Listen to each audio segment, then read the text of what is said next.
In 1963, a man in Cappadocia, Turkey, was doing a routine renovation on his home.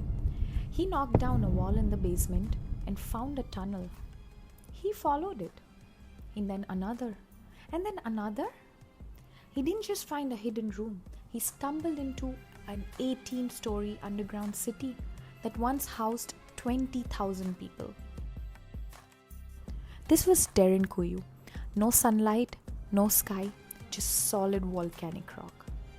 As an architect, I look at Derinkuyu and I see a masterpiece of negative architecture.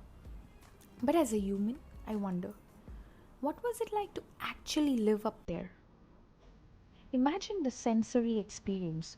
On the first and second levels, you'd hear the muffled sounds of livestock. These levels were the stables. Architecture here was a logistical trade off.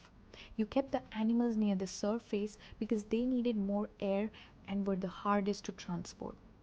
The air would smell of hay, earth, and manure, mixing with the sharp scent of thousands of burning linseed oil lamps. As you descended deeper, the temperature stayed constant, eerie 55 degrees Fahrenheit, regardless of the blistering desert heat, freezing snow on the surface.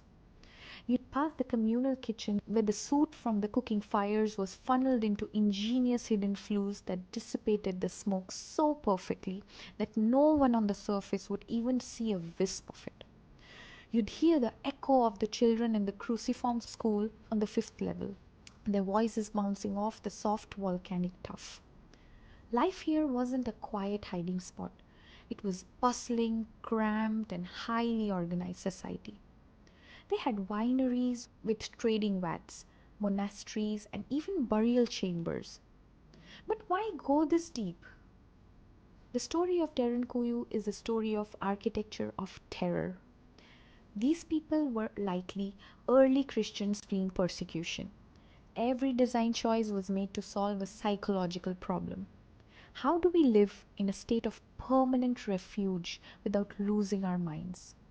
In design theory, we crave prospect, the view of the horizon. It tells our brain we are safe because we can see threats coming in. In Derinkuyu, they traded every bit of prospect for the ultimate refuge. Those massive half-ton rolling stone doors you see in the tunnels, they could only be sealed from the inside. When that stone rolls shut, the outside world ceased to exist.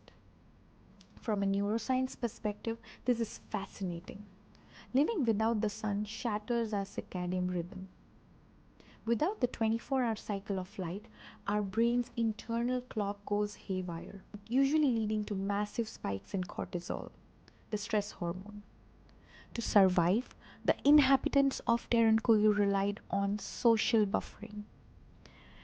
They lived in extreme density, not because they lacked space, but because proximity triggers oxytocin. They traded the comfort of the sun for the comfort of the crowd. We think of Derinkuyu as an ancient anomaly, but it's a mirror for our modern world.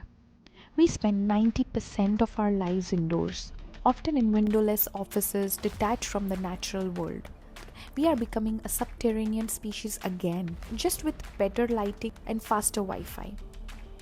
The man who knocked down his basement didn't just find a city, he found a testament to human resilience.